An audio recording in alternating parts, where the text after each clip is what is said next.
सभी का doctor Pradeep Gupta sir के क्लास में वेलकम है। बच्चों, मेरे सारे स्टूडेंट्स जो 11th स्टैंडर्ड स्टूडेंट्स हैं उनके लिए ये वीडियो बनाया जा रहा है। टॉपिक अभी मेरा कैशबुक चल रहा है, जिस पर मैं 4 वीडियो बना चुका हूं, 4 लेक्चर मैं दे चुका हूं। ठीक है ना। आज हम लोगों का ये लेक्चर नंबर 5 होने जा रहा है और मेन कैशबुक का अभी टॉपिक मेरा चल रहा है मेन कैशबुक, उसके बाद आने वाला है पेटी कैशबुक। तो मेन कैशबुक का देखो मेरा ये लास्ट लेक्चर होने जा रहा है, क्योंकि लगभग तरह के ट्रांजैक्शंस को मैं कवर किया। मेन ट्रांजैक्शंस क्या होता है कैशबुक में, कॉन्ट्रा ट्रांजैक्शन को जानना, और दूसरा बैंकिंग ट्रांजैक्शन को कैसे रिकॉर्ड किया जाएगा, कैसे उसको जर्नलाइज किया जाएगा, ये जानना। ये 2 सबसे इंपॉर्टेंट चीज था मेन कैशबुक में। बाकी तो सारा चीज जब मैं बोल ही दिया कि आपका जो कैशबुक है कंप्लीट लेजर है, तो फिर जर्नल पर कमांड रहेगा तो लेजर अपने आप बनेगा। जर्नल में मिस्टेक करोगे भाई तो प्रॉब्लम तो होना है। मैं बार बार बोल रहा हूं कि जर्नल की इंपॉर्टेंस को आप समझो कि जर्नल क्या है, क्या मायने रखता है अकाउंट्स के लिए। बिना जर्नल का आपका काम होना ही नहीं है। तो मेरा जर्नल का वीडियो जो बना हुआ है 11th में, जर्नल चैप्टर में 15 वीडियो हैं। उसके बाद मैं शॉर्ट वीडियो भी शॉर्ट सीरीज लेके आया था, उसमें भी कुछ कवर करने का प्रयास किया हूं। आगे भी शॉर्ट सीरीज आएंगे स्मार्ट क्लासेस बोलकर। तो आप जर्नल की प्रैक्टिस हमेशा बनाएं, बिना जर्नल का काम नहीं होना है। तो कुछ ट्रांजैक्शंस देखो मैं पहले समझा दिया कैशबुक में। आज मैं इसमें नया चीज क्या बताने जा रहा हूं। लेक्चर नंबर 4 में मैं समझाया था कॉन्ट्रा ट्रांजैक्शन को लेकर, कॉन्ट्रा ट्रांजैक्शन क्या होता है। आज देखो मैं इसमें बात करने जा रहा हूं बैंकिंग ट्रांजैक्शन को लेकर कि बैंक ट्रांजैक्शंस को कैसे जर्नलाइज किया जाएगा और कैसे यहां पोस्टिंग किया जाता है। देखो मैं बात कर रहा हूं बैंक ट्रांजैक्शन, बैंकिंग ट्रांजैक्शन जो होंगे वो कैसे कैसे हो सकते हैं। देखो बैंक ट्रांजैक्शन, इस पर मैं बात कर रहा हूं आज। ये बैंक ट्रांजैक्शन से, ठीक है ना। तो कॉन्ट्रा पर मेरा बात हो चुका है। आज बैंक ट्रांजैक्शन ये समझाने के बाद देखो ये प्रॉब्लम्स जो लिया गया है, इस प्रॉब्लम को मैं यहां बनाकर देखूंगा। और आज मैं ये मेन कैशबुक को एंड कर रहा हूं। आपको इसके बावजूद भी लगता है कि नहीं 1-2 वीडियो सर और दीजिए, कुछ और ट्रांजैक्शंस, नए ट्रांजैक्शंस को लीजिए, तो आप कमेंट सेक्शन में जरूर कमेंट करो, बताने की प्रयास करो कि आप क्या चाह रहे हो। ठीक है ना। चलो बैंकिंग ट्रांजैक्शन पर हम लोग आते हैं। देखो एक ट्रांजैक्शन मैं ले रहा हूं, देखो नंबर 1 कि सोल्ड गुड्स। देखो बैंकिंग ट्रांजैक्शन पर आने से पहले बेटे मैं कुछ और चीज क्लियर कर दूं। जो अभी तक 4 लेक्चर बनाया गया है, देखो जर्नल एंट्री जब आप बनाए थे, कैशबुक क्या है जर्नल, मैं तो बताया था कि there are 2 main books, journal books and ledger books. Ledger books को मैं बोला कि प्रिंसिपल बुक होता है, दैट इज प्राइम बुक्स होता है वो। लेकिन जर्नल बुक को जब सब डिवाइड किया गया था तो कुछ अदर बुक्स निकल कर आ गया, कुछ अदर बुक्स जिसको हम लोग सब्सिडियरी बुक्स, डे बुक्स या books of primary record, primary transaction, primary entry, ये हम लोग कह रहे हैं इसको। तो जर्नल बुक का ही देखो ये पार्ट है कैशबुक। तो जब आप जर्नल एंट्री बनाते थे तो फॉर्मेट क्या होता था आपका, डेट, पार्टिकुलर, और उसके बाद आप यहां लिखते थे एलएफ। जेएफ नहीं लिखकर आप एलएफ यहां लिखते थे, एलएफ, रुपीज एंड रुपीज, इधर डेबिट इधर क्रेडिट। आप ये फॉर्मेट बनाते थे। देखो ये फॉर्मेट बनाते थे, ये आपकी फॉर्मेट होती थी।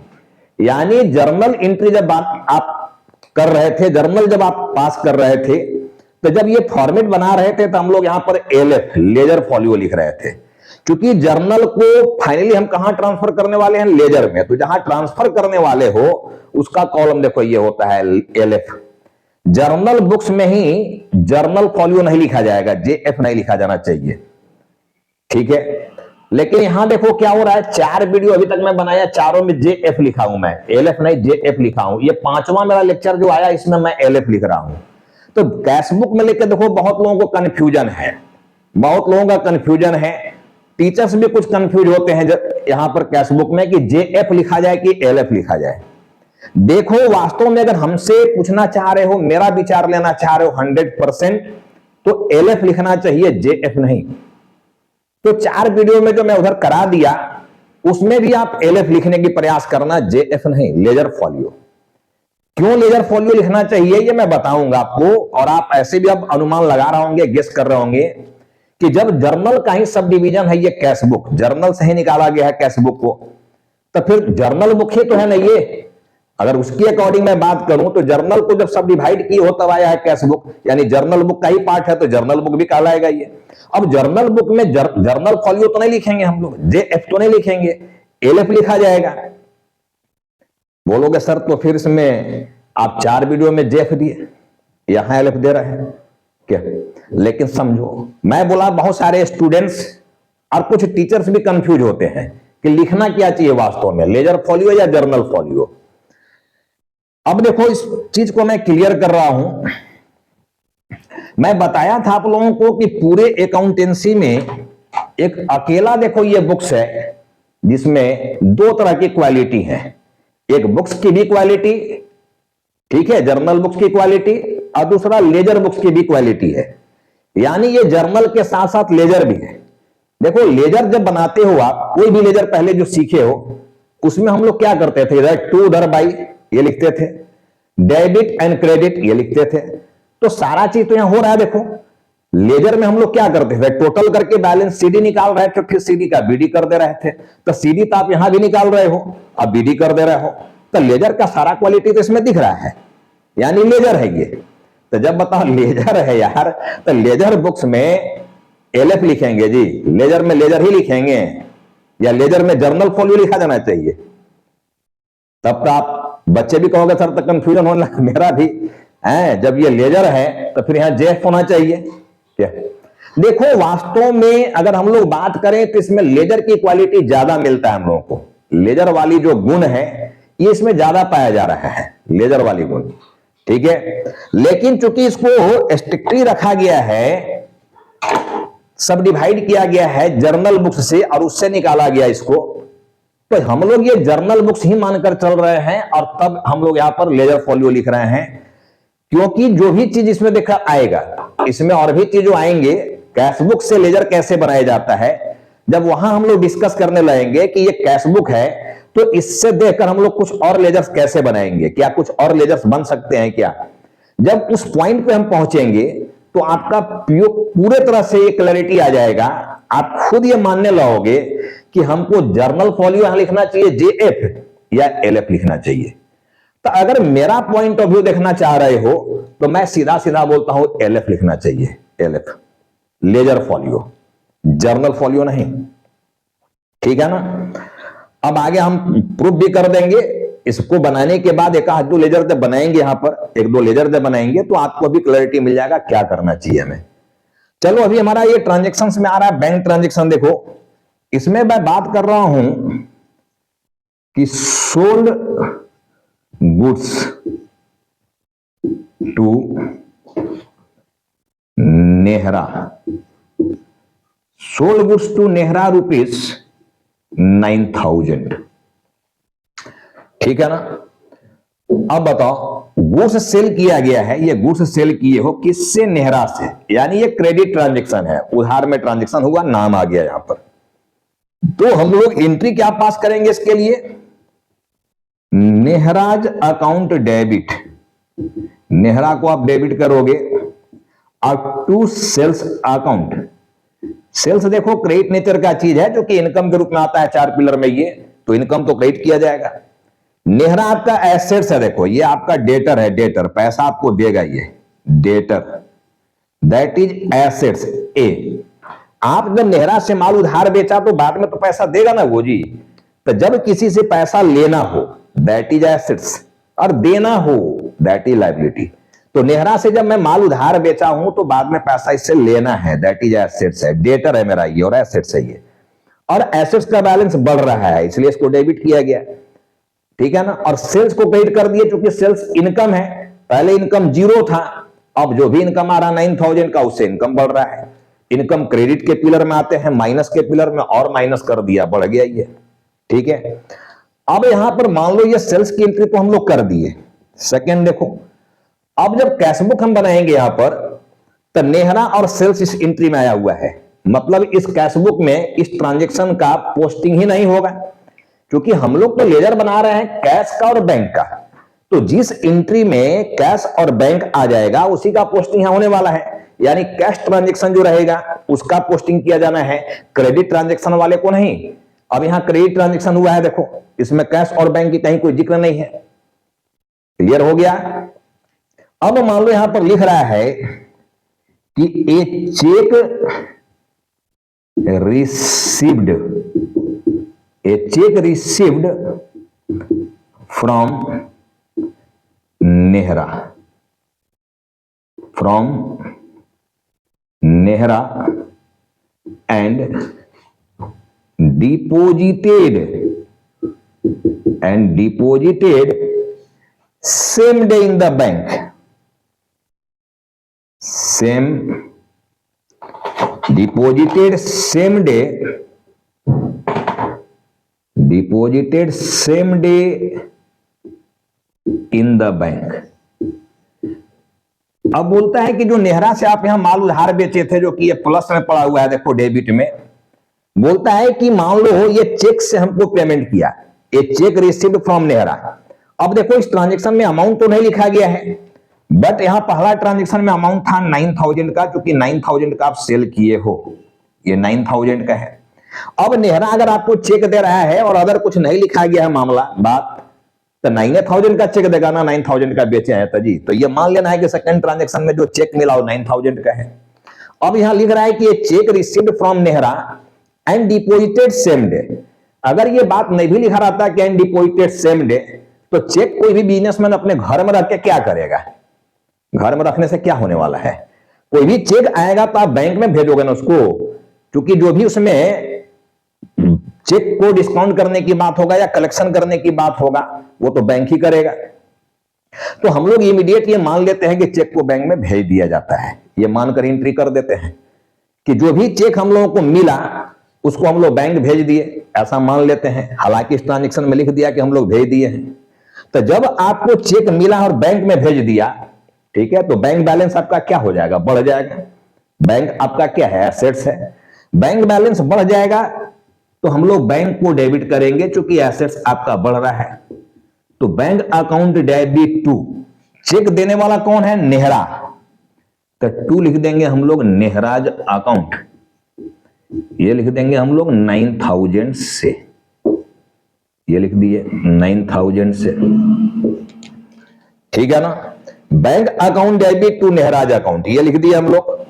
अब देखो यहां जो एसेट्स था यानी डेटर जो नेहरा था, अब वो डेटर मेरा समाप्त हो गया क्योंकि हमको पैसा दे दिया वो, तो जितना से आप प्लस किए थे नेहरा को उतने से यहां पर माइनस कर दिए नेहरा को, तो नेहरा का अकाउंट क्लोज हो गया। देखो जितना से डेबिट है उतने से क्रेडिट है, बंद हो गया। ये यहां तक समझ गया बात को कि जब आप किसी से भी माल उधार बेचे हो तो उधार बेचने की एंट्री हो रहा है। जब वो चेक से हमको पेमेंट किया तो चेक हमारे पास जो आया उसकी एंट्री ये करेंगे हम। चेक आया और बैंक में उसको डिपॉजिट कर दिए, ऐसा क्लियर लिखा गया है। नहीं लिखा गया होता तब भी हम लोग ये मान लेते कि चेक को बैंक में डिपॉजिट कर दिया गया है और हम लोग यही एंट्री लेते bank account debit to Nehra. Bank balance बढ़ गया, यानी बैंक भी हमारा एसेट्स है और नेहरा भी मेरा यहां डेटर है, पैसा उससे लेना था और वो भी मेरा एसेट्स है डेटर के रूप में। तो चूंकि वो पैसा दे दिया तो डेटर वाली एसेट्स क्या हो जाएगा? जीरो, क्योंकि अब तो लेना नहीं, आगे दे दिया। और बैंक बैलेंस मेरा बढ़ गया, तो एक एसेट्स बैंक के रूप में बढ़ गया और एक एसेट्स नेहरा डेटर के रूप में घट गया। यही हुआ है। अब मान लो ठीक है, ये चेक हमको दिया था, इस चेक को मैं बैंक में भेज दिया, लेकिन बैंक क्या किया? बैंक उधर से इंफॉर्म कर दिया कि जो नेहरा का चेक था वो बाउंस कर गया। नेहराज चेक डिजॉनर्ड,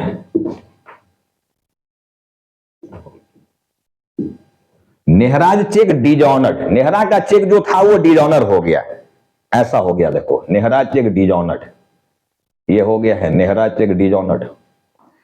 नेहरा जो चेक दिया था उसको बैंक में हम जमा तो कर दिए, लेकिन वो चेक बाउंस कर गया, ठीक है ना। चेक डिजॉनर हो गया।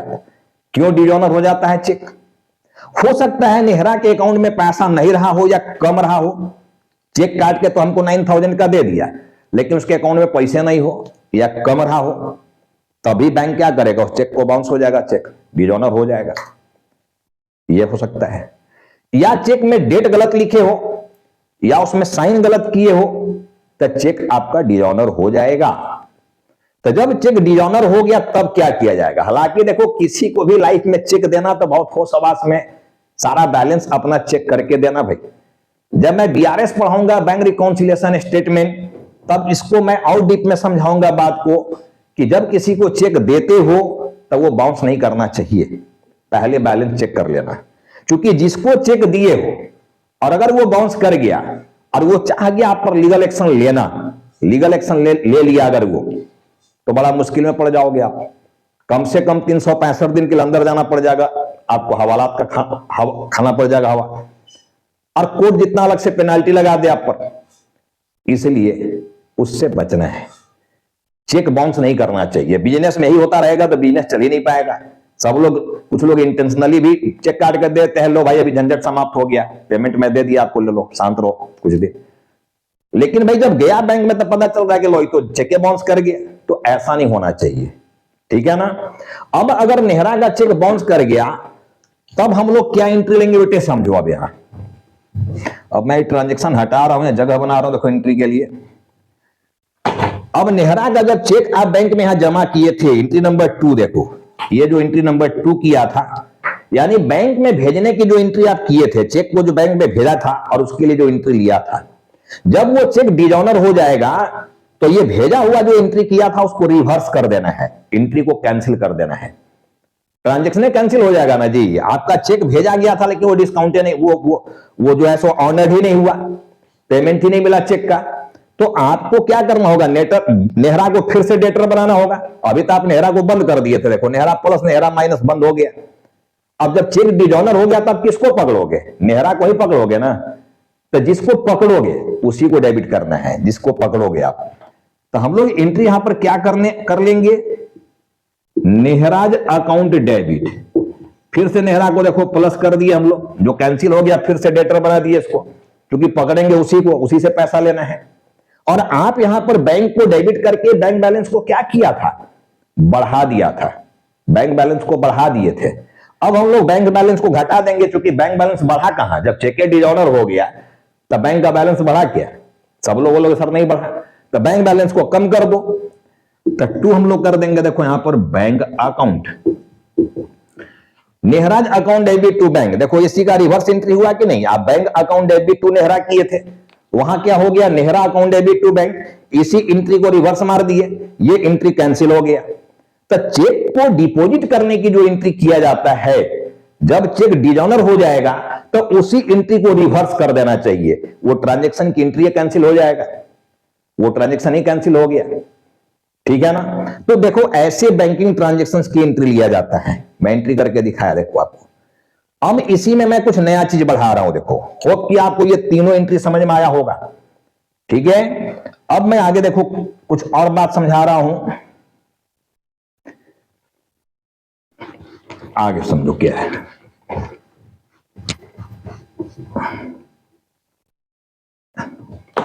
देखो बेटे, हम लोग तो गुड्स सेल किए थे नेहरा से और ये एंट्री कर लिए थे नेहरा टू सेल्स। अब यहां बोलता है कि a check received from Nehra and not deposited same day in the bank, bank में आप सेम डे इस चेक को नहीं भेजा, ऐसा क्लियर लिख दिया गया है ट्रांजैक्शन में, देखो कि आप सेम डे इस चेक को बैंक में नहीं भेज पाया। नेहरा से चेक आपको मिला था 9000 का।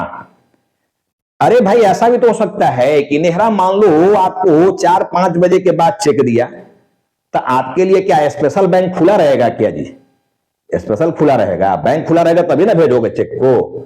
अब इवनिंग में आपको चेक मिला है तो आपकी मजबूरी है कि आप नेक्स्ट डे चेक को भेजोगे बैंक में, सेम डे तो नहीं भेज पा रहे हो। तो क्लियर यहां लिख दिया कि चेक को हम सेम डे नहीं भेज पाए बैंक में, तो यही कारण हो सकता है, ऐसा ही कुछ कारण रहा हो, या आप भूल गए हो, नहीं भेज पाए हो, तो कारण जो भी हो आप नहीं भेज पाया, तो नहीं भेज पाया तो बताओ हम यहां एंट्री लेंगे या नहीं लेंगे? या इस आधार पर एंट्री ही छोड़ दें कि हम चेक को बैंक में भेजिए नहीं रहे हैं, तो एंट्री जब भेजेंगे तब लेंगे, तो जब भेजेंगे तब लेंगे एक चक्कर में एक यही ट्रांजेक्शन थोड़ी है, तब दिमाग से ये डिलीट हो जाएगा, ठीक है ना? तो किसी भी ट्रांजेक्शन को इमीडिएट लिखना होता है, रिकॉर्ड करना होता है। देखो इसको भी इमीडिएट रिकॉर्ड करना होगा, भेजने के आधार पर नेक्स्ट डे भेजेंगे और नेक्स्ट डे एंट्री लेंगे, ये नहीं चलेगा अकाउंट्स में। आपको चेक अभी मिला, आप उसको बैंक नहीं भेजे हो, तो नहीं भेजने की एंट्री करना है। अब नहीं भेजने की एंट्री क्या होगा बेटे? हम लोग मानेंगे, मैं बोला था कि basically account is based on assumptions also. Accounts जो है वो एजम्पशन पर बेस्ड है, आधारित है। Assumptions low, but assumptions must be logical and must be suitable. Assumptions logical होना चाहिए एंड सूटेबल होना चाहिए। ये मैं बोला था कि basically account is based on assumptions also. Assumption पर भी आधारित है, वो एजम्पशन लो, एजम्पशन लेना है, but assumptions must be logical, logical होना चाहिए। अब देखो लॉजिक क्या कह रहा है यहां कि ठीक है आप सेम डे नहीं भेज पाया, तो इसको कैश रिसिप्ट मान लो। क्या मान लेना है? कि पैसा कैश में मिला है, ये मानकर एंट्री कर दो। अब बताओ, जब हम लोग कैश मान लेंगे इसको, तो कैश बैलेंस मेरा बढ़ जाएगा। Cash account debit to Nehra कर देंगे हम लोग, यहां पर एंट्री टू नेहरा ये अकाउंट, ये एंट्री कर देंगे हम लोग। Cash account debit to Nehra, ये एंट्री कर दिए, मान लिए हैं कि कैश मिला। क्योंकि कुछ ना कुछ मानकर एंट्री करना पड़ेगा, एंट्री छोड़ नहीं सकते हो जब ट्रांजेक्शन हो गया है तो। अब नेक्स्ट डे, ये तो आप जिस दिन मिला आपको, आप जब नेक्स्ट डे इस चेक को बैंक में भेजोगे, नेक्स्ट डे ये जब आप भेजोगे चेक को, ठीक है, बैंक में भेज रहे हो, घर में रह के क्या करोगे? दुकान में भेजना ही पड़ेगा ना जी। तो जब भेज रहे हो चेक को, ठीक है, तो बैंक बैलेंस आपका बढ़ेगा, तो आप बैंक को तो डेबिट करोगे, बैंक को डेबिट करोगे टू। अब क्या मानकर नेक्स्ट डे एंट्री करोगे कि मैं चेक नहीं भेज रहा हूं, मैं बैंक में चेक नहीं भेज रहा हूं, मैं बैंक में क्या भेज रहा हूं? कैश। क्योंकि आप यहां कैश मान लिए हो चेक को ना, कैश मानकर ने एंट्री कर दिया, cash account debit to Nehra. तो जब नेक्स्ट डे आप भेजोगे, भेज तो रहे हो चेक ही, लेकिन मानना क्या पड़ेगा? उस चेक को क्या ट्रीट कर लिए थे? कैश। तब हम लोग ये मान लेंगे कि नेक्स्ट डे जो चेक भेज रहे हैं वो चेक नहीं कैश भेज रहे हैं। क्योंकि कैश बैलेंस जो आप यहां बढ़ा दिए हो, कैश बैलेंस वास्तव में बढ़ा थोड़ी था, कैश मिला था आपको, आपको तो चेक मिला था ना जी, लेकिन उस चेक को आप कैश ट्रीट करके और कैश बैलेंस को यहां डेबिट कर दिया। तो नेक्स्ट डे जब हम इसको भेजेंगे तो हम ये मान लेंगे कि हम लोग कैश को भेज रहे हैं, चेक को नहीं, जबकि भेजे चेक हो, मान रहे हैं कैश भेजे हैं। तो कैश बैलेंस अब क्या करेंगे? कम कर देंगे। तो bank account debit to cash account, ये हो जाएगा। अब देखो कैश को जितना से आप यहां प्लस कर दिए थे उतने से हम यहां पर माइनस कर दिए, तो ये कैश और ये कैश आपका क्लोज हो गया, ठीक है ना। अब आपका एंट्री क्या बच गया? Bank account debit to Nehra, वहीं पहुंच गया। देखो जो पहले वाले हम एग्जांपल में बात लिए थे कि bank account debit to Nehra, वहीं पहुंच गया। देखो bank account debit to Nehra, ये हो गया। अब ऐसे सिचुएशन में भी अगर मान लो ये चेक जो है डिजॉनर हो जाए, ये चेक जो है आपका डिजॉनर हो जाए, तो फिर डिजॉनर में भी हम लोग क्या करेंगे? अब यहां पर अगर मान लो आपका चेक डिजॉनर हो जाता है, बाउंस कर गया मान लो ये चेक हमारा, तो हम लोग क्या करेंगे? डिजॉनर की एंट्री, अभी जो मैं एग्जांपल लिया, जब डिजॉनर हो जाएगा तो मैं पैसा किससे लूंगा? नेहरा से। नेहरा का चेक बाउंस कर गया, मिला ही नहीं पैसा, हमारा बैंक बैलेंस बढ़ा ही नहीं, तो हम बैंक बैलेंस को अब कम कर देंगे और नेहरा को फिर से डेबिट करके उसको डेटर बना लेंगे, फिर पकड़ेंगे नेहरा को ही। तो मेरा एंट्री यहां पर चला जाएगा नेहरा अकाउंट डेबिट, ठीक है ना, और टू बैंक अकाउंट।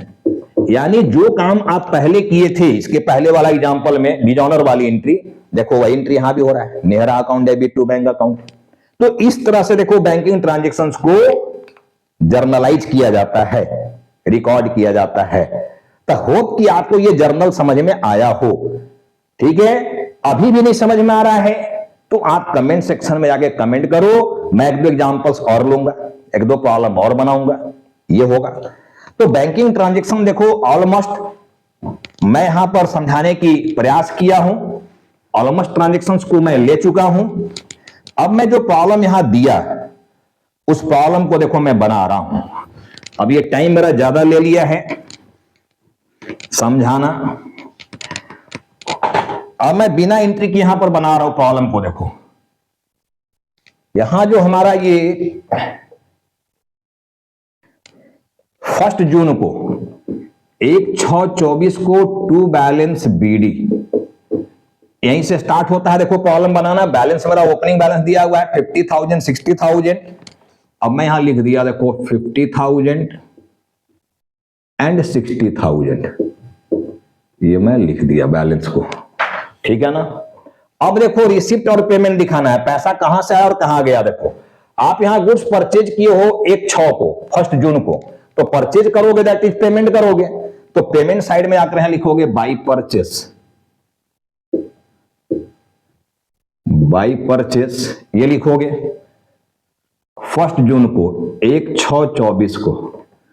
कैश में परचेज किए हो देखो 12,000 रुपीज, तो हम लोग कैश में यहां पर लिखेंगे 12,000, ये लिखेंगे।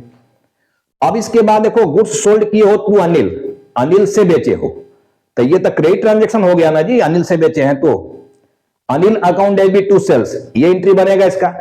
तो देखो इसका पोस्टिंग ही नहीं होगा कैश बुक में, ये 15,000 का, क्योंकि क्रेडिट ट्रांजेक्शन है ये कहां चला जाएगा, सेल्स बुक में इसकी रिकॉर्डिंग हो जाएगी, सेल्स बुक में, ठीक है ना। अरे परचेज बुक है, सेल्स बुक है, purchase return, sales return, BR books, BP books, बहुत सारे बुक्स है ना जी। तो ये भी पहचानना है ना कि ठीक है ये क्रेडिट ट्रांजेक्शन है, तो इस बुक्स में तो नहीं लिखा जा रहा है इसको, कैश बुक में तो जगह नहीं है इसके लिए, क्योंकि कैश बुक में कैश ट्रांजेक्शन को लिखा जाता है। ये तो उधार में ट्रांजेक्शन है, अनिल से आप बेचे हो माल, तो फिर इसको कौन सा बुक्स में लिखेंगे, सेल्स बुक यानी सेल्स रजिस्टर में, उसके लिए अलग से बुक्स बना हुआ है, वही लिखना है। मैं वहां बोला था कि जितने भी ट्रेडिंग गुड्स से रिलेटेड इंफॉर्मेशन होंगे और क्रेडिट में ट्रांजेक्शन हुआ होगा ट्रेडिंग गुड्स का, उसी को वहां लिखा जाएगा। तो ये चला जाएगा देखो सेल्स रजिस्टर में। अब यहां पर कहता है 7 तारीख को, देखो कि 7 तारीख को आपको ये जो अनिल से माल बेचे थे उधार में, अनिल आपको चेक दिया और सेम डे कह रहा है कि आप इसको बैंक में भेज दिए हो, ये ट्रांजेक्शन है। तो आपका एंट्री यहां पर क्या हो जाएगा, bank account debit to Anil, ये एंट्री हो जाएगा। अनिल डेटर था, कम कर दिए, बैंक बैलेंस को बढ़ा दिए। अभी मैं इधर सारा ट्रांजेक्शन को समझाया हूं, बैंकिंग ट्रांजेक्शन को। तो यहां क्लियर लिखा हुआ है कि received a cheque from Anil and deposited same day in the bank. हालांकि डिजॉनर वाली बात इस प्रॉब्लम में नहीं लिया गया देखो, लेकिन डिजॉनर वाली चीज मैं इधर एंट्री में समझाया हूं, उसको लेकर आप प्रैक्टिस करो किताब से, बात समझ में आएगी पूरी। तो यहां पर देखो जो चेक हमको मिला हुआ है उसके लिए एंट्री गया bank account debit to Anil. अब यहां बैंक डेबिट में है तो हम लोग भी डेबिट में लिखेंगे टू अनिल, ये लिखेंगे टू अनिल 7/6/24 को। देखो अब 7/6/24 को 15,000 रुपए की बात आ रहा है और ये बैंक कॉलम में जाएगा। देखो क्योंकि बैंक को आप डेबिट की होने एंट्री में बैंक बैलेंस बढ़ रहा है ना, तो बैंक कॉलम में चला गया। देखो अब इसके बाद फिर यहां पर आया 10 तारीख को सोल्ड गुड्स टू कपिल, ठीक है, सोल्ड गुड्स टू कपिल 12,000।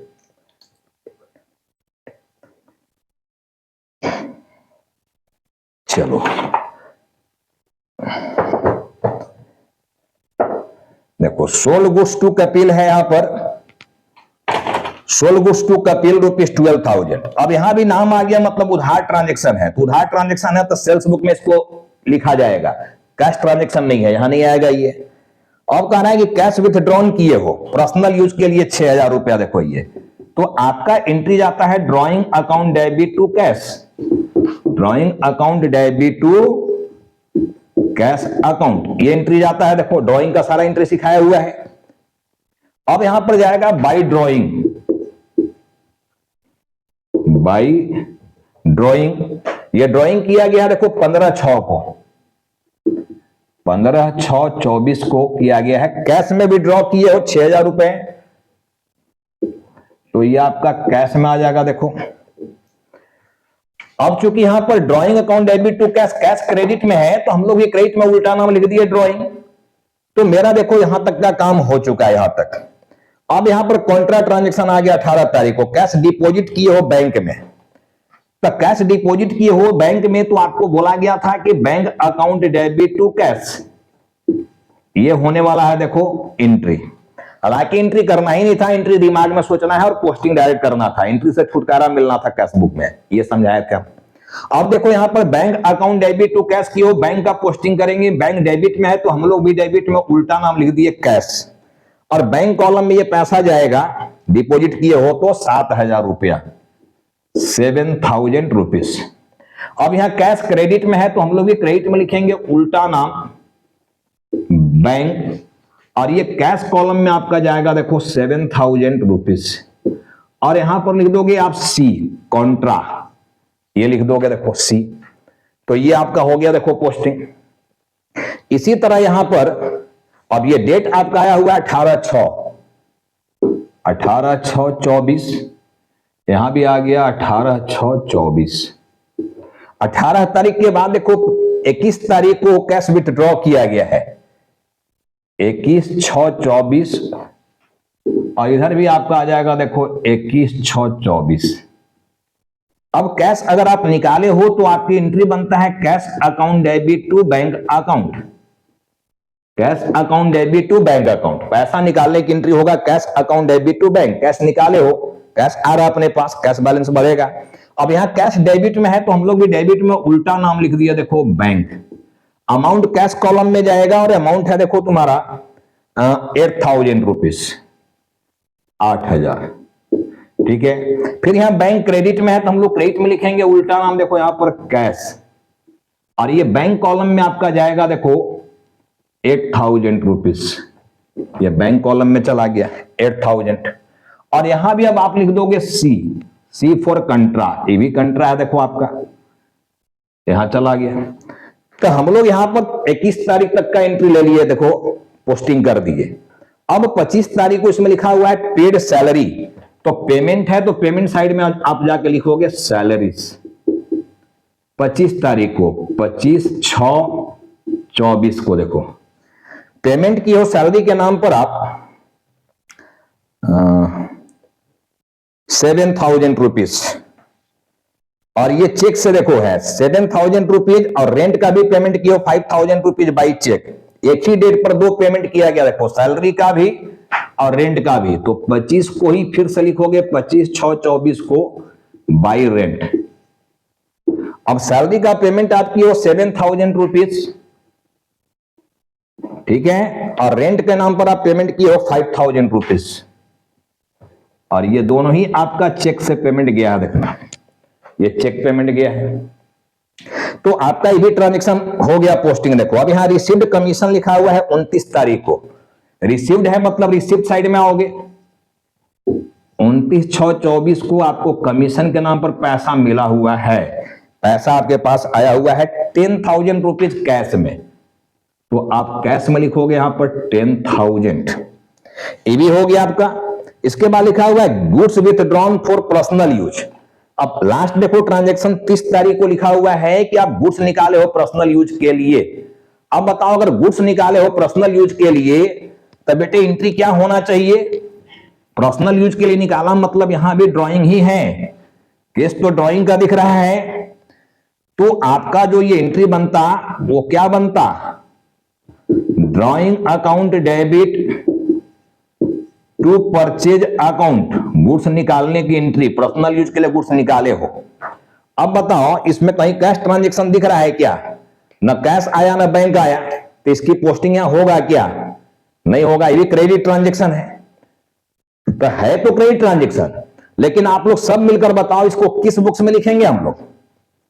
अब ये देखो बड़ा सवाल है आप लोगों के लिए, अगर आप मेरा पढ़ाए हुए थ्योरी को ठीक से पढ़े हो, बुक्स के बारे में आपको आइडिया अगर हो गया है, तो आप लोग समझाओ कि इसको हम लोग कौन सा बुक्स में लिखेंगे। इसके लिए कोई सेपरेट बुक्स नहीं बना हुआ बेटे, ये अनाथालय ले जाएगा, और अनाथालय किसको मैं बोला था, जर्नल प्रॉपर बुक्स को, कि journal proper books is a अनाथालय, जिसका कोई नाथ नहीं है उसका नाथ जर्नल प्रॉपर बुक्स है। जब कुछ नहीं समझ में आ रहा हो कि किस बुक्स में ये जाने वाला है, इसके लिए कोई सेपरेट बुक्स नहीं बना हुआ है, तो इसको फट से जर्नल प्रॉपर बुक्स में लिख देना है, तो वहां का ट्रांजैक्शन है देखो वहां जाके लिखाएगा ये। तो मैं सारा ट्रांजैक्शंस को यहां पर पोस्टिंग कर दिया, अब आप पहले की तरह ही इसका बैलेंस निकालोगे, CD एंड BD, ये बैलेंस निकाल दोगे आप।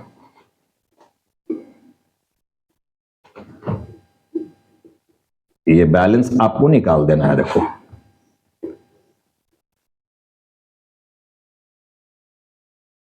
ये बैलेंस निकालना है। 50 और 10 60 और 8 68, 68,000 देखो आपका इधर आ रहा है, 68 आपका यहां भी आना चाहिए।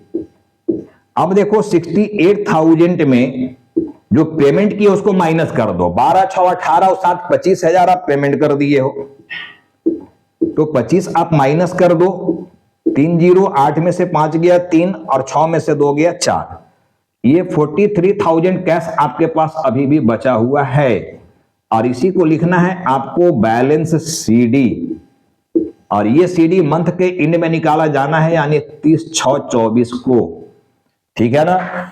तो ये आपका जो CD निकल गया देखो 43,000, आपके पास अमाउंट आया है 68,000, उसमें से आप पेमेंट कर दिए हो 25,000 रुपीज, और आपके पास अभी बचा हुआ है 43,000 रुपीज, ये बचा हुआ है आपके पास। अब ये जो बैलेंस CD देख रहे हो आप लोग, इसी को देखो बोला जाएगा क्लोजिंग बैलेंस। ये क्लोजिंग बैलेंस निकल गया आपका। यहां तो ओपनिंग बैलेंस है, BD जो आप देख रहे हो, ये जो BD आपका है, ये BD आपका ओपनिंग बैलेंस है। देखो ये BD जो है ये ओपनिंग बैलेंस है, ओपनिंग बैलेंस। यहां निकल गया आपका क्लोजिंग बैलेंस। इसी तरह देखो 60 10 70 5 75 5 80 और 2 82, 82,000 डेबिट में आ रहा है, 82 इधर भी आना चाहिए। अब 82,000 में आप माइनस कर लो, देखो 8 7 15 और 5 20,000, ये 20,000 को आप माइनस करोगे तो ये आ गया 2, 8 में से 2 गया 6, 62,000, ये आ गया आपका 62,000। अब ये CD निकल गया, हर CD का उल्टा BD होता है। CD क्रेडिट में है, BD आप इधर लिखोगे, टू बैलेंस BD। अब टू बैलेंस BD में देखो कैश में आपके पास है 43,000, 43,000, और बैंक बैलेंस आपके पास पड़ा हुआ है देखो 62,000, 62,000। और CD के अगला दिन BD होता है, यानी BD आपका 1 जुलाई 2024 को जा रहा है। देखो, और जब नेक्स्ट मंथ में इसको ट्रांसफर कर दिया तो ठीक है, ये जून महीना के अंत में ना क्लोजिंग बैलेंस था जी, लेकिन जैसे ही अगला महीना इसको ट्रांसफर कर दिया, ये एक साथ का ओपनिंग बैलेंस बन गया। फिर से देखो ओपनिंग बैलेंस बन गया। अब इसी तरह जुलाई का भी जब लेजर बनाएंगे तो फिर बैलेंस CD उधर निकालेंगे, क्लोजिंग बैलेंस, जुलाई का क्लोजिंग कितना है, तो बस ये ओपनिंग क्लोजिंग चलता रहेगा ईयर एंड तक। तो इस तरह से देखो ये कैशबुक बनाया गया है। मेन कैशबुक का लगभग ट्रांजेक्शन लेने का मैं प्रयास किया हूं, आप अपने बुक से जाके इसकी प्रैक्टिस बनाएं। मैं अगला लेक्चर जो 6 नंबर अब दूंगा इसमें कैशबुक में, वो पेटी कैशबुक को लेकर दूंगा, और हो सकता है कि एक ही क्लास में वो पेटी कैशबुक समाप्त भी हो जाए। तो ये कैशबुक मेरी समाप्ति की ओर है बेटे। होप कि आपको ये वीडियो समझ में आया होगा, आप इससे बहुत कुछ सीखेंगे, साथ में आप अपने बुक से प्रैक्टिस करेंगे। मैं इसको अब यहीं पर एंड कर रहा हूं, स्टॉप कर रहा हूं, ठीक है। फिर हम लोग आगे मिल रहे हैं अपना लेक्चर नंबर 6 में, ठीक है। Thanks to all for watching this video.